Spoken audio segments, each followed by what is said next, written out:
Access 2007, Simple Reports. When you think about it, what's the main reason that you have created an Access database?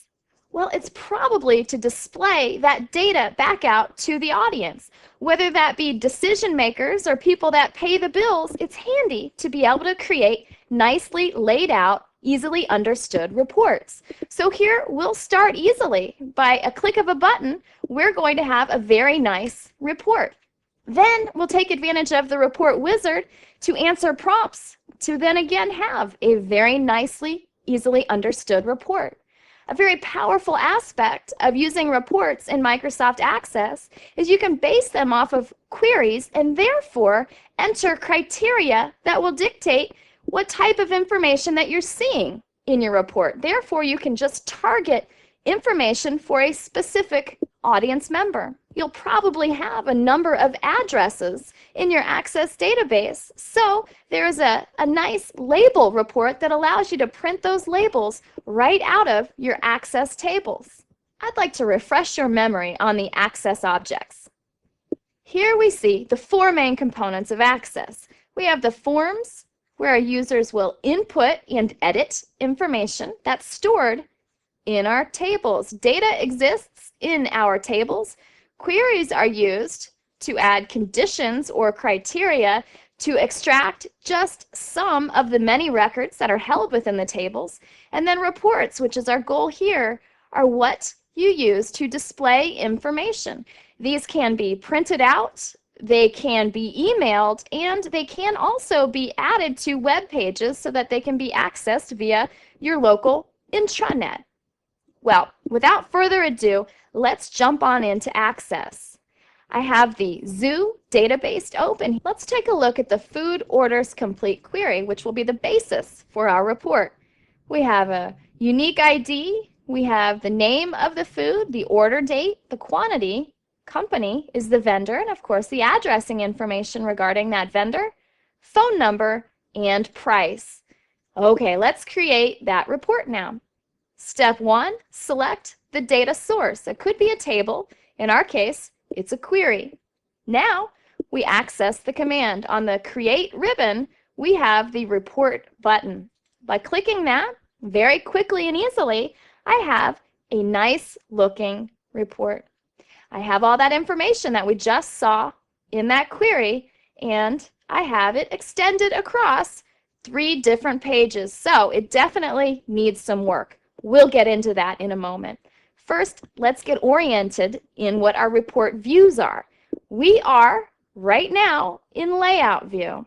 From here, I can go into Report View, which shows me the data that will be displayed.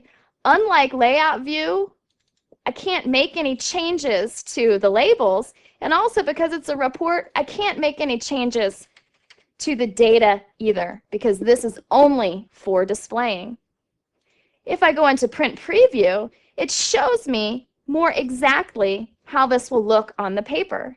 I see actually the edges of the paper and the header and all those labels and pieces of information. I'm on page 1. My last page is page 9. This is totally a waste of paper. Can you imagine how happy you'd be if you were the recipient of this paper? I'm sure you've gone through situations like that in the past. I'll go back to the first page by either clicking page 1, or I could actually type 1 in that field to go to whatever page it is that I'd like to go to. I'm looking at it in 100% view. This slider's new in the Office products. Now I can just see the whole page at a time. All right, let's go back to 100%, and notice I'm in Print Preview, so I can just click the Print button right from here. I'm going to close Print Preview and take a look now at Design View. Similarly to our form design, we have headers, details, and footers. Here, our report header will be printed once on the very first page, whereas our page headers will be printed at the top of every single page. Our page headers here are our labels, and our detail is the data. It's going to be printed out in a tabular format there. That's why we only see a small amount of space for our details, because this dictates the size of each record that will be printed, and we'll have plenty of room on our page to print more than one record. Our page footer is going to print the page number of however many pages we have. These are fields that are going to pull in the actual page numbers. Our page footer will display at the bottom of every single page. Our report footer will print once at the very end of our report. It will only print once, and it looks here like it will not actually have anything in it except for at the bottom right, the sum of all the prices that exist. We have a little calculation here. Here's the syntax for summing the price field. We had a bit of a problem with the number of pages that were going to be printed out, 9. Let's go to Layout View and see if we can make some changes here. If we go to Page Setup, we can choose Landscape as our layout, and we still have some problems, so let's resize the fields. If I were to change this instead of Unique ID, I could change that to just ID, and that way I've saved some space on the label header. Sometimes I get ahead of myself. ID is what I want the label to be. And now I can resize this and I won't have to worry about truncating Unique ID. Name, I can click and drag here. The nice thing about doing this in Layout View is I can actually see if I'm going to cause problems by shrinking it too small. In Design View, you don't see the representation of your data, so you just really have to guess. Something else about this new view, Layout View, which is handy, is notice how it stacks all your information, so you're not accidentally resizing just one field and then you're going to have disarray in the sizes of your fields. That is something that works very nicely. You used to have to select a field and then press Shift on your keyboard and select the next field, or you would have to draw a marquee around all of the fields. Notice our state field really only needs to have 2 characters there, but look how huge that is. I'm going to show you how to fix that in just a moment. Our phone number, we can shrink that also. We're getting there. Our price, look at that. Oh, I shrunk it too small. Access will not display any number at all if it can't display all of them. It doesn't want you to make a mistake because you're missing an important number. So once I resize that so you can see all the numbers, then it didn't show those pound signs anymore. Woo! I made them all fit on one page. Now, because I'm in Layout View, I can also change this. I don't want my report header to be Food Order Complete. It was an okay name for my query, but how about Food Orders? And of course, I could add a new logo, which we'll get into later when we design our reports in a different nugget. But here we have a very simple report. I'm going to go back into my print preview and make sure that I only have 4 pages now. Everything fits on one page. Sorry, I'm flipping that back and forth for you. I have here also the ability to go from portrait to landscape. I could adjust the margins, and if I'm printing on, instead of letter, maybe I want to print on legal, or in this case it wouldn't make sense, but to an envelope, I could certainly make that selection. I have the old-fashioned page setup dialog box as well. This is that page setup dialog box. It has been around forever. Access said, hey, if it's not broken, don't fix it, but just hide it because everything's available right here on that ribbon. I'm going to close Print Preview, and I'm going to save this report. My report name will be Food Orders. Okay. Now, I told you that I was going to help you fix that state field that was way too large. Let's go back into the base table, which was vendors. All right, here's my vendors. I can go into Design View from here, and when I select my state field, I see my data type is text, and my field size is 255. That's way too large. I can change that to 2. Changing it to 2 does 2 valuable things for me. 1, it potentially cuts down on human error because someone won't type in TXS for the abbreviation of Texas. It also means that when I create forms and reports based off of this field, the size for that field will only be 2 characters instead of Access's limit. I'll save this. Since I was in design view, I must save it. And Access warns me, you're making this field smaller. If there's any text that extends beyond 2 characters, it will be lost forever. Are you sure that's okay? Yes, I'm absolutely sure. I'm going to close this table, and just for kicks, let's do another simple report. My source, the Create ribbon, the Report button. Let's scroll on over to the State field. Look at that. This helps to illustrate how important having your base tables is to the rest of those objects that use your tables as a source. Now I'd like to create a report using the Report Wizard. I'll close this. No, I'm not going to save it. You guessed it, back to the Create ribbon. This time we'll use the Report Wizard button.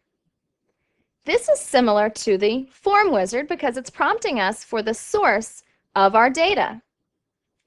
Instead of basing this off of a query, I'll base it off of 3 tables.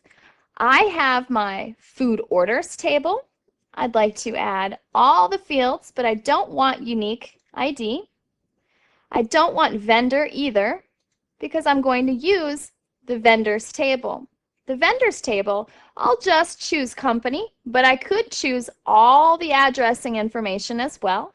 The last item that I'll choose is my animal food table because I know that's where I have my pricing information. These are the fields that I will show on my report.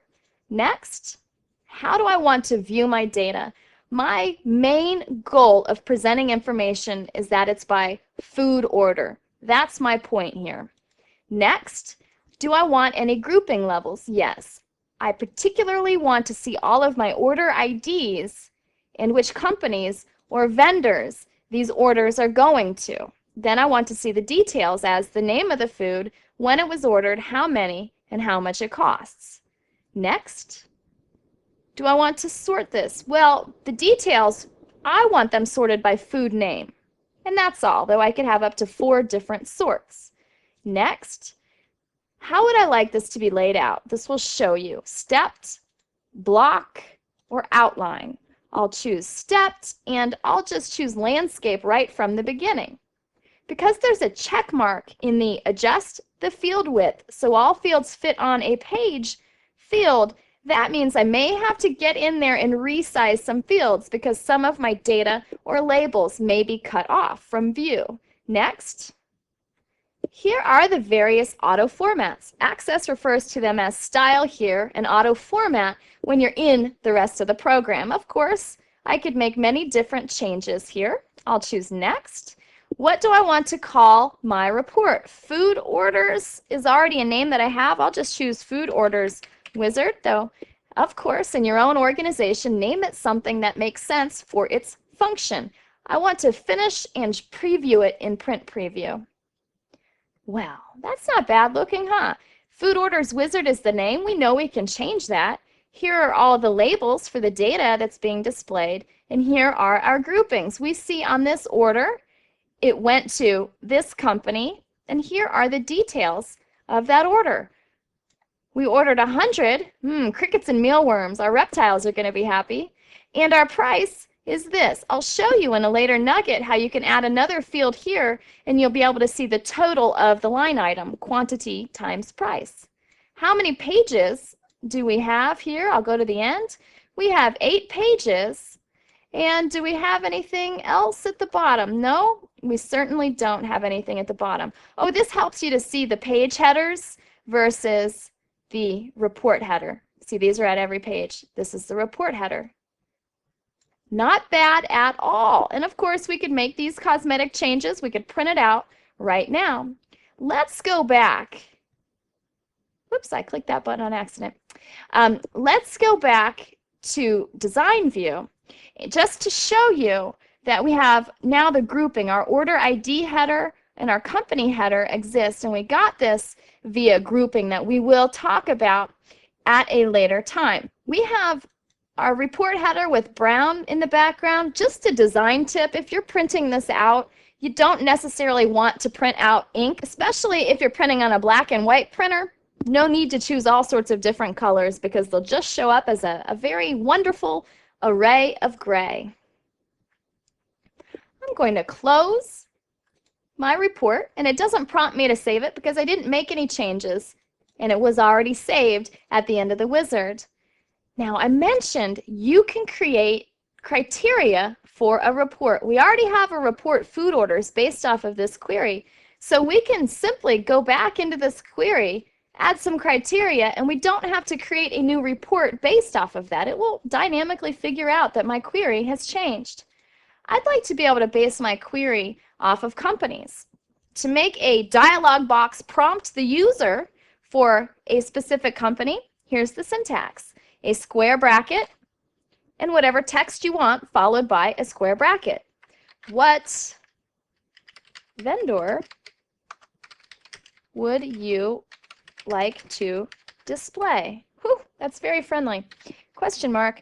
Closing square bracket is the point here. Of course, I can right click and choose zoom to see everything. What vendor would you like to display?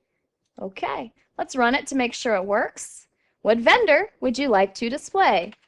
Tropical Nutrients, although it is not case sensitive, I do not have to capitalize. Okay, great, I have 13 records. I'm only seeing Tropical Nutrients. It works. I'm going to save this query since I made changes to it and close it. Now let's see what happens when I run my food orders. What vendor would you like to display? Tropical Nutrients. But I could type in any single vendor that exists in that table. Here we go. Tropical Nutrients. It's the same format. I have all that information. I just see my various order IDs here. I could go to Print Preview, and now I can see that I don't even have any other page at all because there are only 13 records. Here is my data. It's really fantastic that you can base reports off of queries. The last item that I'd like to take you through here is using your source data to create labels. So we're going to use our memberships table. We'll go to the Create ribbon, and here we have a labels report.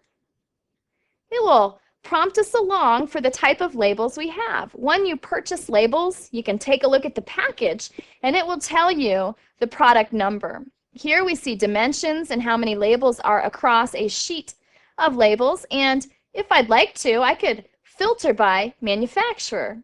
Also, maybe you bought your labels at the dollar store, or you made them on your own. From there, you can customize. When you click New, you get to choose all the specifics, including the size of your labels. I'll choose Cancel since I don't really want to do that, and I'm going to go with my 2" by 4" Avery label. I'll click Next. From here, I can change the font name, the font size, the text color. I can italicize and underline here. There's not a lot of formatting options because I'm printing labels, and probably these are going to go through the post office machines, so I don't want anything fancy or anything that those post office machines are going to reject. I'm going to go with what I have here and choose Next. My goal here is to choose what will be printed on the labels. I would like first name, so I can double click on first name. You have to add your own punctuation and spaces. Space, I'd like last name. I can use this button to add the last name field. On the next line is where I want the address, so I need to press Enter on the keyboard. Street address, I'll double click, Enter on my keyboard. City, a space in between city and state, a space in between state and zip code. That looks good to me. I'll choose Next. How would I like this to be sorted? Last name and then first name. Because I'm probably going to be printing out documents for my members, and if I print them out correctly with last name, I will much more easily be able to add the labels onto the right envelopes because everything will be sorted in the same order. I'll choose Next. What would I like to call this? Labels, memberships is fine with me. When I click Finish, I'll be popped into Print Preview. Hey, look at that. Simple, clear, straightforward, and assuming that I really do have those types of labels, I can click the Print button right here and be on my way with those labels. I think probably the hardest part about this process is making sure that your labels don't get stuck in your printer or your ink doesn't smear on your inkjet printer. Just to prove that we really are in a report, I'm going to click the Close Print Preview button. We are now in Design View. We only have details. We don't have any headers. It wouldn't make sense. This shows us the source of our data. We could go into Report View, which again is going to show us the information. Looks like Claire Barrett is a record we should get in and update before we print these. We were just in Print Preview, back to Layout View. Because this is a report, I cannot update Claire Barrett right from here. I have to go back to that source data. If it was a form, the point would be to input data and I could make those changes. But remember, reports are just for displaying, and we were already in Design View. This is something that I could save again if I made changes to the format for later. And now, when we have our holiday party or our next membership drive, all those new members that are added to our memberships table will be printed up with these labels if I rerun this report, because again, our reports are dynamically tied to the source information. Let's review what we covered in this simple reports nugget. By selecting the data source, either a table or a query, we could click the Report button on the Create ribbon, and we had a very nice, easily editable report. The Report Wizard allowed us to make some specific choices regarding the source, the grouping, the sorting, and of course the layout.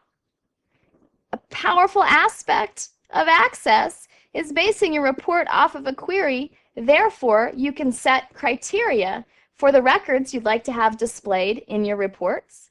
And the mailing labels were another simple report. Simply selecting the data source and clicking the Report button allowed you to select the fields that you'd like to have on your labels, and the type of labels that you've purchased make a big deal as far as this goes as well. But hopefully you've seen that it's really quite simple to create reports based off of the tables that you worked so hard to create in the first place. I hope this has been informative for you, and I'd like to thank you for viewing.